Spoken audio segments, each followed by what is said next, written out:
Bite of Joy में आप सबको बहुत बहुत खुश आमदीद। तो आज बना है बहुत ही मज़ेदार किस्म का काबली पुलाव। तो ये एक बार आपने लाजमी ट्राई करना है क्योंकि ये इतना तो मज़े का बना था और इतना आसान है इसे बनाना। तो आप स्टेप बाय स्टेप पूरी वीडियो देखें और इसे ज़रूर ट्राई करें। इंशाल्लाह आपका भी ये पुलाव जो है ना बहुत ही मज़े का बन के तैयार होगा। तो यहाँ पर सबसे पहले हम मीट को जो है वो बॉईल करने रख देंगे।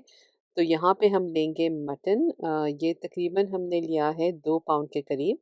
और यहाँ पे जब भी आप ये इसका काबली पुलाव के लिए गोश्त लेंगे तो वो हमने पीसेस जो है ना उसके बड़े रखने हैं। तो आप ये देख सकते हैं ये काफ़ी बड़े पीसेस हैं। जितने पीसेस हम सालन वगैरह में रखते हैं उससे थोड़ी बड़ी साइज़ होगी। तो बहुत ज़्यादा इसको छोटा नहीं कट करवाना, इसको बड़े ही रखेंगे हम। और यहाँ पे हम इसे पकाएंगे हमारे इंस्टेंट पॉट में, आप प्रेशर कुकर में भी पका सकते हैं। 1 टेबलस्पून भर के हमने इसमें डाल दिया ज़ीरे का, डालेंगे इसमें 2 बड़ी इलायची, साथ ही में इसमें डलेगा 1 दालचीनी का टुकड़ा, तो ये बड़ी दालचीनी है वो हमने इसमें डाल दिया। इसके अलावा इसमें जाएगा बारीक कटा हुआ लहसुन, तो ये तकरीबन 3 से 4 कनी लहसुन की थी हमारी, उसे बारीक चॉप कर लिया और वो भी इसमें डाल देंगे। 2 टीस्पून नमक की डाल दी इसमें। तो ये सारी चीज़ें एक साथ ही आप बस कुकर में डाल के इसे चढ़ाना है। आप चाहें तो चूल्हे पर इसे कुकर में भी पका सकते हैं, जैसे कि हमने आपको कहा हम इंस्टेंट पॉट में पका रहे हैं। और 1 लीटर के करीब हमने इसमें पानी डाला है। तो ये सिर्फ़ 4 मेजरिंग कप यानी कि 1 लीटर के करीब पानी डाला। इसे बस हल्का-सा आप मिक्स कर लें ताकि सारी चीज़ें अच्छे से इसमें मिक्स हो जाएँ और इसे बंद करके अब हम इसे पकाने रख देंगे। तो लिड को कर दें प्रॉपर इस तरीके से सील, इसका जो नॉब है वो भी हम सील पे डाल देंगे। और यहाँ पे इसे हमने कुक करना है, यहाँ पर मीट की सेटिंग का इस्तेमाल किया है हमने। और तकरीबन 30 टू 35 मिनट्स यानी कि आधे घंटा या उससे थोड़ा-सा ऊपर जो है ना आपने इसे पकाने रखना है। तो जब तक हमारा मीट पक रहा है, यहाँ पे हम कैरमलाइज़्ड शुगर तैयार कर लेंगे। तो इसके लिए एक छोटी देगची लेनी है आपने, इसमें हमने तकरीबन आधा टेबलस्पून के करीब जो है वो तेल डाल दिया। साथ ही में हम इसमें डालेंगे 2 टेबलस्पून चीनी के। तो ये भर के हमने 2 टेबलस्पून शक्कर के ले लिए थे, वो इसमें डाल दें। और इसे जो है ना आपने मीडियम लो हीट पर पकाने रखना है। तो बहुत ज़्यादा हाई हीट नहीं रखना, वरना ये है कि चीनी आपकी फ़ौरन से जलनी शुरू हो जाएगी। और इसे बस आपने मीडियम लो हीट पर रखना है और इसे हम थोड़ी-थोड़ी देर में हिलाते भी रहेंगे, वरना होगा ये कि एक तरफ से चीनी आपकी मेल्ट होती जाएगी, तो वो डार्क कलर की हो जाएगी और बाकी जो है वो थोड़ी-सी लाइट रहेगी। तो बस इसे हिलाएँ और देखें इसका ये जो अच्छा-सा कैरमलाइज़्ड कलर हो गया है, तो यही कलर हमें चाहिए और ये यहाँ पर चीनी पक के तैयार हो चुकी है। तो ये देखें कलर कितना ज़बरदस्त सा इसका आया है। और इस पर ये है कि नज़र आपने टिका के रखनी है, वरना ये है कि फ़ौरन जो है ना कलर इसका बहुत ज़्यादा डार्क हो जाएगा। फिर हम इसमें तकरीबन क्वार्टर कप के करीब पानी का डाल देंगे। और पानी डालने के बाद बस चूल्हा आपने बंद कर देना है और इसे हम रख देंगे साइड पर। और ये है कि हम अब दूसरी चीज़ें तैयार कर देंगे और इसका इस्तेमाल हम एंड में करेंगे। तो अब हम यहाँ पे हमारे गाजर और किशमिश को थोड़ा-सा सौटे करेंगे। तो 1 से दे 2 टेबलस्पून के करीब आपने एक तेल डाल दें, एक बड़ा-सा खुला फ्राइंग पैन लेंगे। आधा पाउंड यानी कि 200 ग्राम के करीब जो है ना आपने गाजर लेने हैं, जिसे हमने जूलियन कट कर लिया था। तो इस तरह से लंबाई में आपने इसे कट करना है। साथ ही में तकरीबन आधा से पौना कप के करीब आप किशमिश ले लें, जिसे आपने भिगो के पानी में रखना है पहले से। और हम वो किशमिश भी जो है ना इसी में डाल देंगे। तो गाजर और किशमिश दोनों डालेंगे। साथ ही में 1 टेबलस्पून के करीब हम इसमें चीनी का भी इस्तेमाल करेंगे। और इन तमाम चीज़ों को बस अच्छी तरह से आपने सौटे करना है। और ये है कि ये जो है ना असल जो कहते हैं गार्निशिंग जो होती है वो चावलों के ऊपर जाएगी।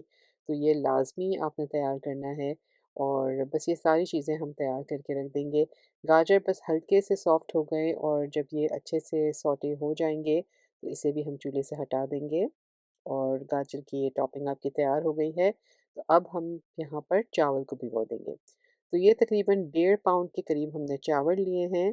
और मेजरिंग कप के हिसाब से अगर आप देखें तो ये 3 फुल मेजरिंग कप हैं, यानी कि भरे हुए जो कप्स लेंगे आप मेजरिंग कप, ये वो हैं।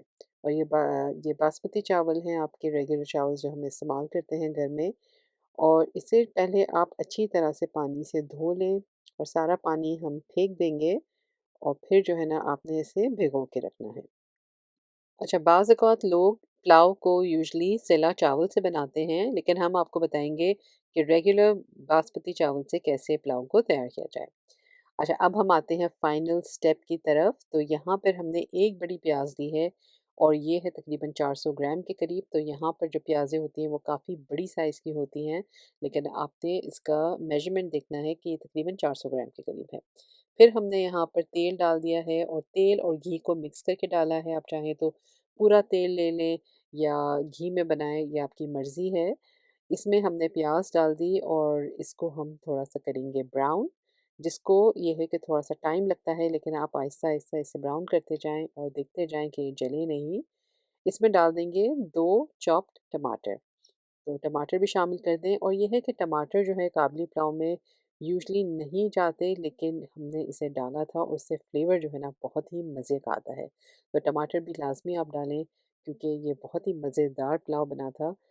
तो बस वो डाल के अब हम इसमें ढकना ढक देंगे ताकि टमाटर जो है वो अच्छी तरह से थोड़े से सॉफ्ट हो जाएँ। तो ये भाप में ही आप देखेंगे कि टमाटर अच्छे से गल चुके हैं और सॉफ्ट हो चुके हैं। तो यहाँ पे ये देखिए टमाटर और प्याज का जो है ये मिक्सचर हमारा रेडी है। इतनी देर में हमारा गोश्त भी गल चुका है और आप देखें इसको हम आपको तोड़ के भी बताएंगे, ये बहुत ही सॉफ्ट और मुलायम जो है ना गोश्त आपका बनकर तैयार हो जाएगा। और यहाँ पे जो इसका ब्रॉथ है तो वो भी हम इस्तेमाल करेंगे यखनी बनाने में। तो ये देखें ये बहुत ही सॉफ्ट और अच्छा सा गोश्त हो चुका है। अगर हल्की सी कसर बाकी हो तो कोई मसला नहीं, वो हम चावल को जब दम देंगे तो वो उस पे पूरा हो जाएगा, लेकिन यहाँ पे हमारा जो गोश्त था वो अच्छे से गल चुका था। अच्छा, अगर आप चाहें तो ये गोश्त की बोटियाँ आप इससे भी बड़ी साइज़ की रख सकते हैं। चाहें तो पूरी टाँग रख सकते हैं, लेकिन ये है कि हम इसे फैमिली स्टाइल सर्व करेंगे तो हमने इसके थोड़ी मीडियम साइज़ बोटी रखना मुनासिब समझा। अब ये सारा का सारा जो मटन है वो हम डाल देंगे हमारे प्याज और टमाटर के मिक्सचर में, और अब जो है ना हमने इसकी भुनाई करनी है। तो थोड़ी ही मिनट बस आपने इसकी भुनाई करनी है, क्योंकि हमने इसे बस डायरेक्ट उबालने रख दिया था। तो वो हम इसमें भून लेंगे और फिर हम इसमें डालेंगे 2 टीस्पून के करीब घर का बना गरम मसाला। इसका लिंक नीचे डिस्क्रिप्शन बॉक्स में मौजूद है। आप घर का बना गरम मसाला इस्तेमाल करें तो इसका फ्लेवर जो है ना वो बहुत ज़्यादा मज़े का होता है, क्योंकि बाज़ार का गरम मसाला तो हमें हल्के में नहीं पसंद। तो घर में ही बना के हम रखते हैं और उसका फ्लेवर आपको लाज़मी जो है ना बाज़ार के मसाले से मच बेटर लगेगा। अच्छा, यहाँ पे हमारी जो है ना टोटल यखनी जो बन के तैयार हुई थी वो तकरीबन 5 कप के करीब है, लेकिन इस रेसिपी में हम डालेंगे तकरीबन 6 कप के करीब तमाम यखनी, यानी कि 6 कप के करीब आप लिक्विड का यूज़ करेंगे जब आपके 3 कप भरे हुए चावल होंगे। अब यहाँ पर जो हमारा कैरेमल सॉस था वो हम इसमें डाल देंगे। गोश्त की अच्छे से भुनाई हो चुकी है, तो बस वो भी हमने इसमें डाल दिया और अब हम डालेंगे इसमें यखनी। तो ये सारी की सारी यखनी जो है वो हम इस गोश्त में डाल देंगे और ये तकरीबन जैसे कि मैंने आपको कहा था ये तकरीबन 6 कप के करीब है। और अब हम बस इंतज़ार करेंगे कि इसे अच्छी तरह से एक बार से उबाल आ जाए। और अक्सर ये होता है कि यखनी पुलाव जब भी लोग बनाते हैं तो उन्हें पानी का अंदाज़ा नहीं रहता, इसीलिए हम आपको प्रॉपर मेजरमेंट के हिसाब से बता रहे हैं। तो इंशाल्लाह आप भी यही मेजरमेंट्स इस्तेमाल करेंगे तो आपकी भी यखनी बहुत ही अच्छी बन के तैयार होगी। तो यहाँ पर हमारे पास 5 कप यखनी के थे, तो हमने 1 कप पानी का डाल दिया, तो ये तकरीबन 6 कप के करीब हमारा टोटल जो है वो लिक्विड इसमें हमने डाल दिया है। और बस हम इसमें अब जब उबाल आ जाएगा तो हम इसमें डाल देंगे चावल, और यहाँ पे आपने इसे बस मीडियम हाई आंच पर ही रखना है। और ये सारे के सारे चावल जो है वो हमारे भिगोए हुए तैयार थे वो हम इसमें डाल देंगे। और बस इसे आप अच्छी तरह से थोड़ा-सा हिला लें ताकि सारे के सारे चावल जो हैं वो अच्छी तरह से इसमें मिक्स हो जाएँ। और यखनी के लिए अब आपको अंदाज़ा इस तरह से रखना है कि चावल जो है ना पूरी तरह से डूब जाने चाहिए इस यखनी में, और तकरीबन 1 इंच के करीब आपका ये जो है ना उँगली अंदर जा सके और चावलों को टच करे, तो इतना आपके पास लिक्विड होना चाहिए। और इस पॉइंट पर जो है ना अब हम नमक चेक कर लेंगे, क्योंकि नमक की मिकदार इतनी होनी चाहिए कि वो आपकी ज़बान को लगे। तो यहाँ पर हमने चेक कर लिया और नमक हमें कम लगा, तो इसमें तकरीबन 2 टीस्पून के करीब जो है ना हमने मज़ीद इसमें नमक शामिल कर दिया। क्योंकि हमने पहले यखनी बनाते वक़्त नमक डाला था, लेकिन वो बहुत कम था, तो हमने 2 टीस्पून के करीब और इसमें डाल दिया। बस इसे भी एक बार अच्छे से मिक्स कर लें और यहाँ पे सारी चीज़ें अच्छे से मिक्स हो चुकी हैं। नमक भी चेक हो चुका है, सारी चीज़ें प्रॉपर हैं अब इसमें। तो अब इस लेवल पर हम जो है ना इसके चूल्हे की आँच रखेंगे तेज़, मतलब मीडियम हाई पे रखना है और सारा का सारा पानी जो है ना आपने ऑलमोस्ट इसका इवेपोरेट कर देना है।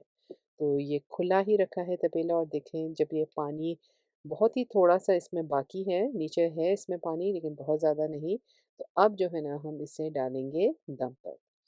तो यहाँ पर अब इस पॉइंट पर हम जो सारे हमारे गाजर और किशमिश हमने जो सौटे करके रखी थी वो हम इस पे डाल देंगे। तो तकरीबन आधा से ज़्यादा जो है हमने ऊपर डाल दिया और थोड़ी सी हम रहने देंगे ताकि एंड में जब हम इसे प्लेट में सर्व करें तो हम ऊपर से इस पर गार्निशिंग कर सकें। अच्छा, अब हम जो है ना इसमें तकरीबन आधी छोटी चम्मच गरम मसाले का ऊपर छिड़क देंगे, तो इससे जो है ना खुशबू बहुत ही मज़े की आती है। और यहाँ पर अब हम इस पे ढकना ढकेंगे, लेकिन इस पर जो है ना आप कोई कपड़ा लपेट लें, किचन टॉवल वगैरह या कुछ भी हो, वो लपेट लें ताकि जो उसकी भाप हो ना वो वापस नीचे पानी चावलों पे ना गिरे। और इसे हमने लो आँच पर रख दिया था तकरीबन आधे घंटे के लिए, 20 से 25 मिनट के लिए। और ये देखें, आप चावल देख सकते हैं कितने ही ज़बरदस्त बने हैं ये पुलाव।